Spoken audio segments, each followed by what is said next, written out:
Bu reglimiz 6,5 metr reglimiz. U tarafiga 5 ta plita, bu tarafiga 6 ta plita.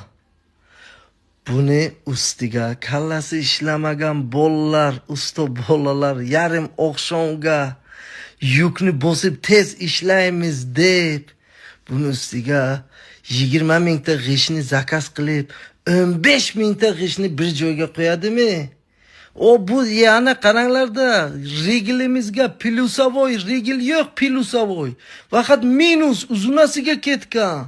Judayam katta yukni ko'tarib turibdi bu reglimiz. Shuncha ham yuk oladimi? Bu regl baquvvatligidan yerga uzib tushmagan regl.